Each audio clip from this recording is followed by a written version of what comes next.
sovereignty of the state of Texas under the 10th Amendment. Governor Perry, welcome to the Savage Nation. Thank you for being with us. Honor to be with you, Michael. Thank you very much. Well, this is amazing, coming on the same day that we learn that the Homeland Security Department is warning of right-wing radicals who believe in borders, language, and culture. But I'd like to stick to your position, Governor, because we have a glimmer of hope when there's a governor like you who is saying to the federal government, what exactly are you saying? Well, the message is clear from Texas. We believe in the 10th Amendment. We think that the federal government is overstepping their bounds substantially with the stimulus program in particular. I don't think there's been a greater grab for power using this economic crisis as their vehicle to try to penetrate into the states, force states to change the way that they do business. For instance, they were using $555 million of unemployment insurance to blackmail Texas into expanding their program, into changing laws, I might add, that we had debated a number of times in previous legislatures, and our citizen legislature decided those were not the expansions that they wanted to see.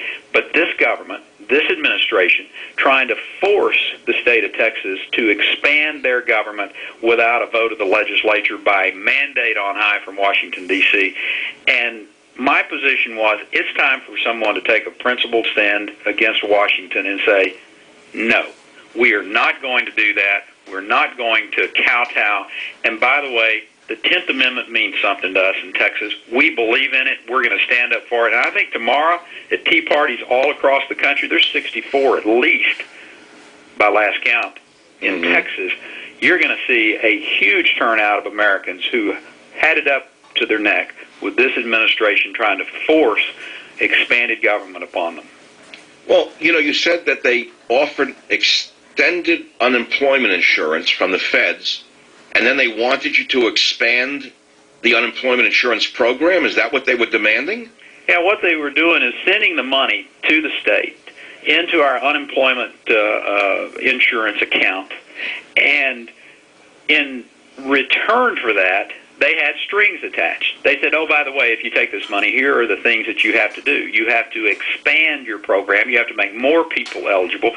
And the federal government's been doing this for years. And the point is, I think Americans are sick and tired of this. They're tired of seeing their futures mortgaged by this administration and spending the dollars, harem scarum, with no real plan, with no idea about how this is going to end up, except one thing: we know it's going to have a price tag, and our children's future is being mortgaged by this administration.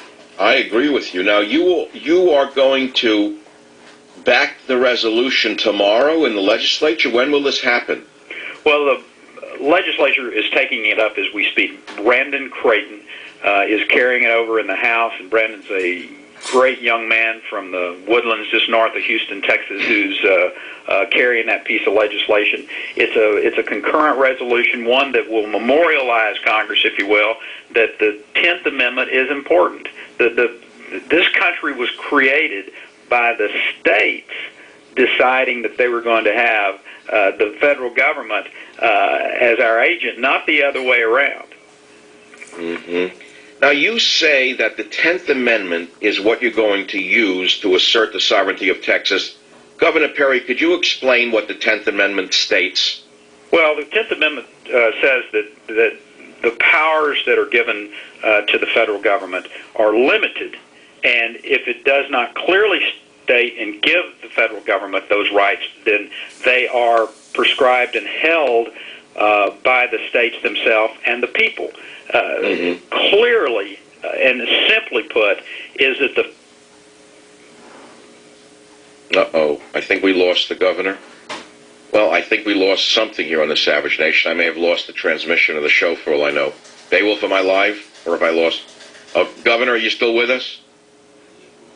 Okay, I think we lost the connection to Governor Perry. But you hear some very powerful words on the Savage Nation from Governor Perry, where he's finally saying enough is enough to the overbearing, liberal, big government under Obama. He's saying nuts. He's saying no. He's standing up to them.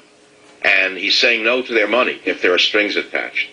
And I believe that if we can back Governor Perry in this campaign, even if we're not from Texas, and I'm going to do everything I can to help in this campaign. Perhaps there'll be another governor with the guts to stand up to this overbearing of federalism that is growing in this country. I don't want to get ahead of myself and say, Governor Perry, please run for the presidency. But God only knows we need a Republican like Governor Perry who understands the issues, the constitutional issues that we are facing. We certainly don't have that at this time with any Republican on the horizon, as far as I can tell. Moreover, Governor Rick Perry, you may not know this, has been governor since 2000. In 1998, he assumed office as governor in December of 2000, when G.W. Bush resigned before his inauguration as president of the United States. But Perry was elected to full terms in 2002 and 2006. And you should know this.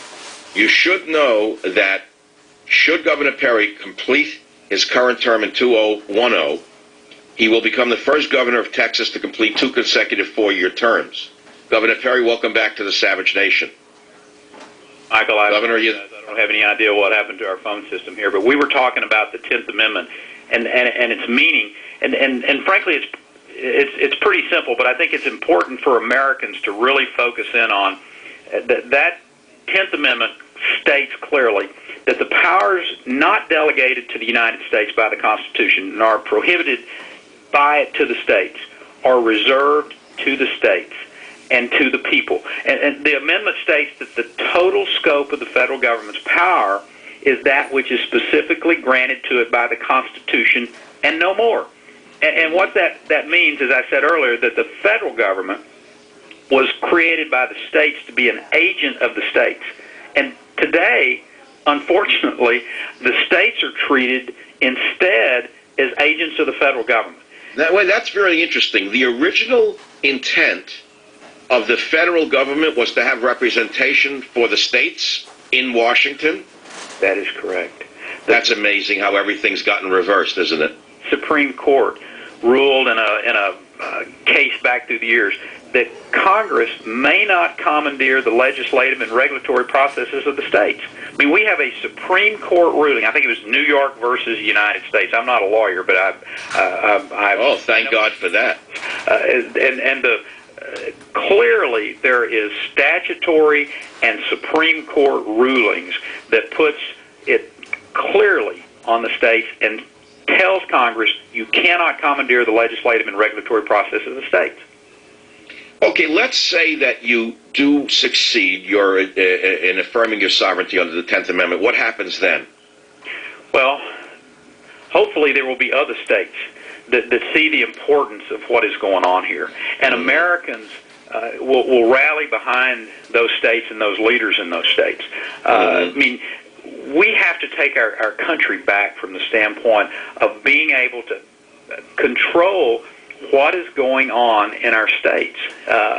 You know, there are way too many federal proposals out there that are not within the scope of the constitutional powers that impede the You know, state. Governor, we were just talking about the second big headline today, which is a Homeland Security warning of right-wing radicals, including people who oppose granting amnesty to illegal aliens. How could this be happening in America?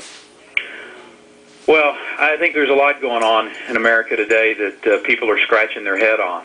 They're watching an administration that is ramming through changes, and I mean, you got this out of control spending. You got recent attempts to usurp the states' rights through these unnecessary mandates. This new administration is rewriting the rules as we go, Michael. They're ignoring the traditional checks and balances that are out there. And Amen. Well, that's why your headline on Drudge Report and everywhere else, it says Texas governor backs resolution affirming state sovereignty, quoting you, federal government has become oppressive in size, intrusion into lives of citizens, tired of Washington trying to tell us how to run Texas. I'm really honored that you came on the show because I think this is a perfect time to begin taking America back from these radicals who are not only running but ruining America. The question is, who is going to follow you in terms of another governor? I don't see another one out there. Well, you will. Mark Sanford, Bobby Jindal, Sarah Palin, Haley Barbour, Sonny Perdue. I mean, there are a number of principled, courageous governors across this country that will stand up.